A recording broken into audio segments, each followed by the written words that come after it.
Bonjour et bienvenue. Si vous êtes nouveau sur la chaîne, appuyez sur abonner pour bien reçu notre cours. Et si vous avez des questions, n'hésitez pas de la poser au niveau des commentaires. Dans cette vidéo, on va voir la première partie du cours du système nerveux pour la 3e année collégiale. Et on va commencer par les 10 systèmes majeurs de notre cours. Vous avez le système squelettique, musculaire, cardiovasculaire, nerveux, endocrinien, lymphatique, respiratoire, digestif, urinaire, reproductif. Parmi ces différents systèmes, on a 4 systèmes qu'on appelle les systèmes d'infrastructure. Sont le système squelettique, musculaire, cardiovasculaire et le système nerveux qui assure et facilite le travail des autres systèmes. Tout d'abord, on va commencer par la définition du système nerveux. Donc, c'est un système qui permet la coordination des actions avec l'environnement extérieur et la communication rapide entre les organes de notre corps. Par exemple, il assure et contrôle notre sensation et notre mouvement, par exemple, que ce soit volontaire ou bien involontaire. Donc, la première question qui se pose,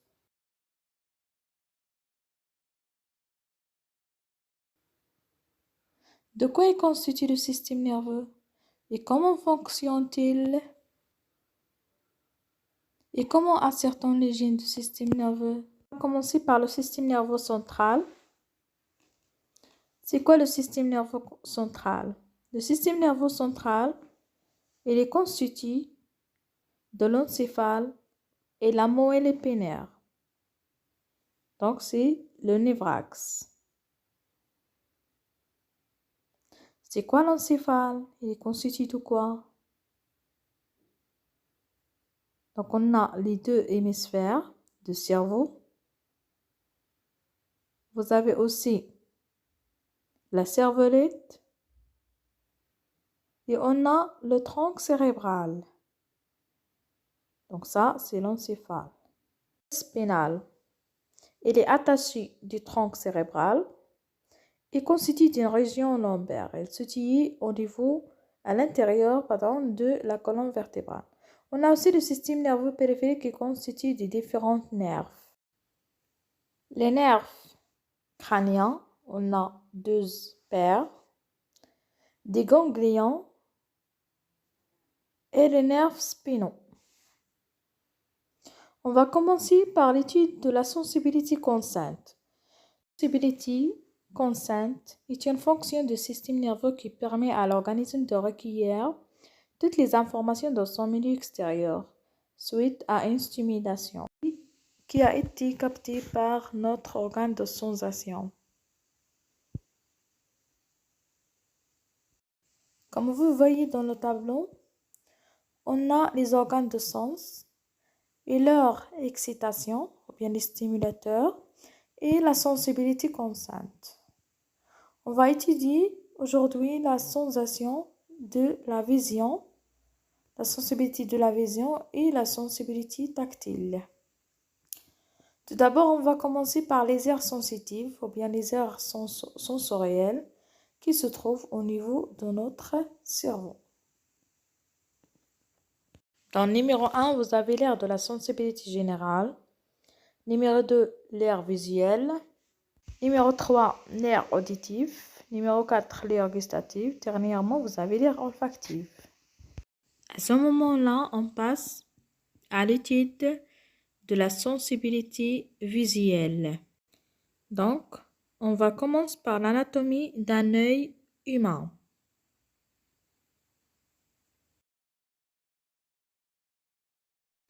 Le premier composant, c'est la cornée. C'est la partie transparente de l'œil.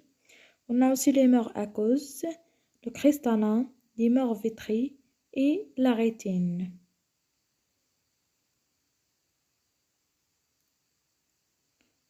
Voilà la pupille, l'iris.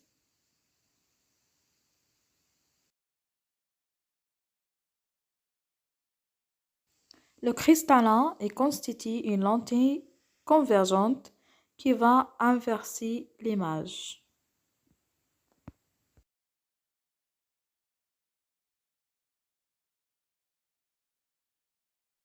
Et là, qu'est-ce qu'on voit? Les deux membranes de l'œil, la choroïde et la sclérotique. Pour n'oublier pas de dire que la rétine est constituée de deux types de cellules photoréceptrices, les cônes et les bâtonnets. Les cônes sont sensibles à des forts rayons lumineux. Les bâtonnets sont aussi sensibles à des faibles rayons lumineux. Voilà ici le passage du message nerveux depuis l'œil vers le centre nerveux qui est le lobe occipital où se trouve l'aire visuelle. Comme vous voyez, on a le chiasma optique.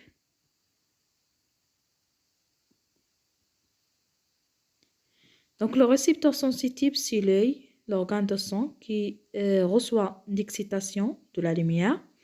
Le conducteur sensitif, ce sont les nerfs optiques.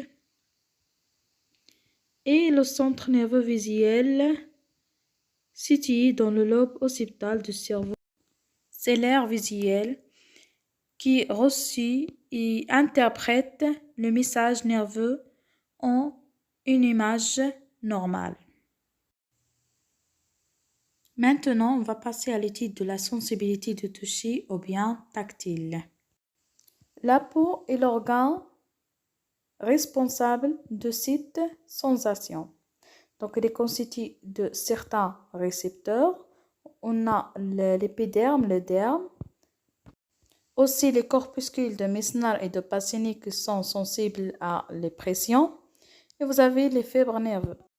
Dans ce cas, le récepteur sensitif, c'est la peau qui reçoit l'influx nerveux sensitif, que ce soit la pression, la température, etc.